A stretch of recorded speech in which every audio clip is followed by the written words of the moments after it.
Good evening. You're watching the news on Croatian television.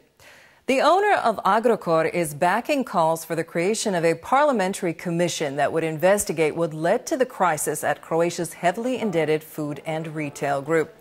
Ivica Todorić has spoken out for the first time since losing control of his company. In several posts published on his blog, he has accused the government of conspiring to nationalize his business empire.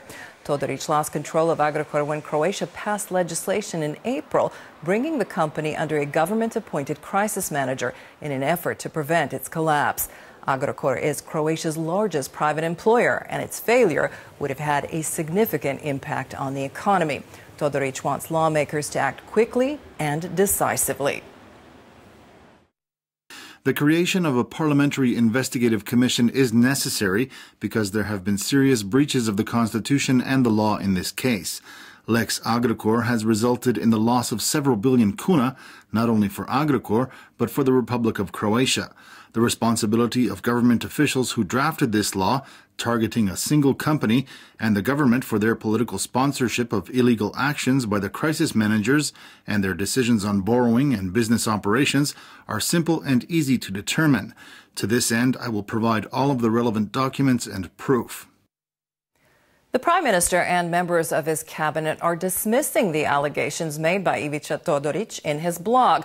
Among the allegations he makes is that the government forced him to sign over control of his company. Andrej Plenković and his ministers say their only goal was to protect the economy and tens of thousands of jobs. I and the members of my government have endured repeated attacks over the past 5.5 months from many politicians and political commentators alleging that we were protecting one man, that we want to pass on the debt of a private company to taxpayers.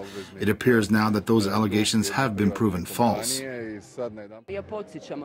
I will remind you that he is still the owner, and as the owner, he can at any time offer to pay creditors 40.2 billion kuna, the debt figure we currently have.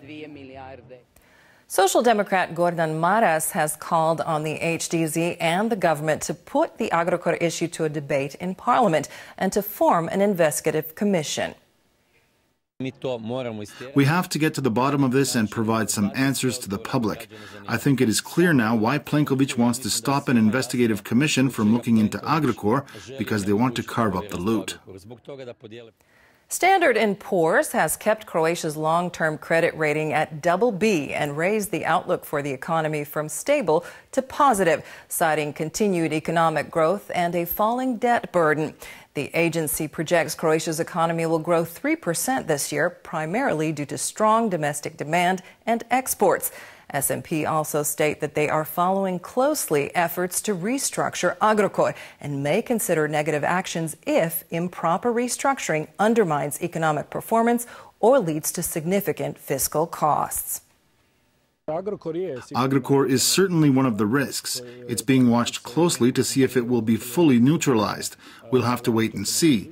But the most important reforms are still to follow. Reform of the healthcare system, which is consistently generating losses, public administration reform, and pension system reform.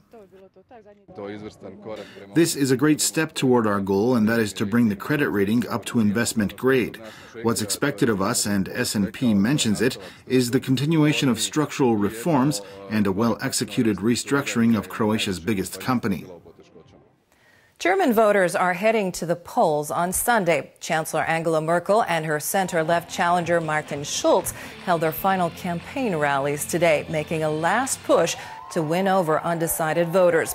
Merkel appears poised to win a fourth term, despite having lost some voters with her open-door refugee policy. Her campaign messaging has been all about stability, experience, and continuity to deal with today's fast-changing global politics. Social Democrat leader Martin Schulz is promising more reforms, better schools, affordable housing, and free childcare. I have not been a CDU voter in the past, but Merkel has won me over in recent years. She's very realistic and keeps her promises. We need a new leader. Unfortunately, there is no alternative to the SPD. The European Week of Sports kicked off today at Zagreb's Jarun Lake. Many athletes and officials were there to support the campaign. Events encouraging a healthier and more active lifestyle through sports will be held throughout the country this week. I hope that some of you will discover yourselves in one of these sports and embark on an active lifestyle, something for yourselves as we live our lives at this rapid pace. The city of Zagreb, the Zagreb Zoo, and the animal rights group Friends of Animals held an event today to encourage people not to buy pets, but to adopt. Adoption is cool, was the message. Today's focus was on teaching youngsters about responsible pet care. Animals are not consumer goods. They're not toys. It's a living being that will be with you for 15 years. We're using children's books and coloring books to illustrate the importance of education, how important it is to care for and provide a home for animals. In sports, Croatia's women's volleyball team are a step closer to the second round of the European Championships. Croatia defeated Georgia 3-1 today.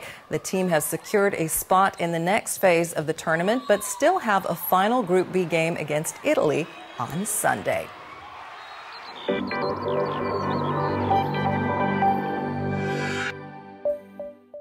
Sunday's forecast calls for mostly cloudy skies with occasional rain on the northern coast and in the west and northwest.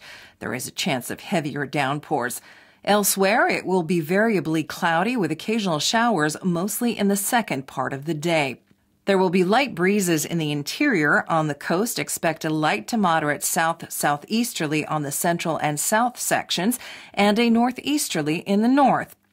Morning lows will range from 7 to 12 inland and from 14 to 18 on the coast.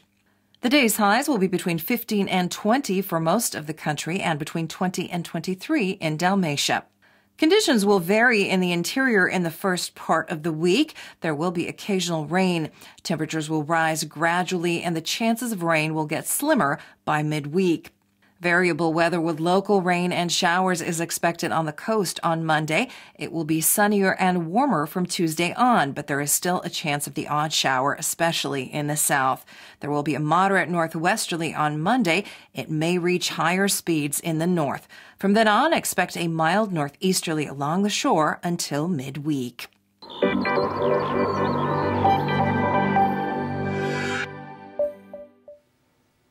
And that brings us to the end of our program. Thanks for joining us. We'll see you again tomorrow.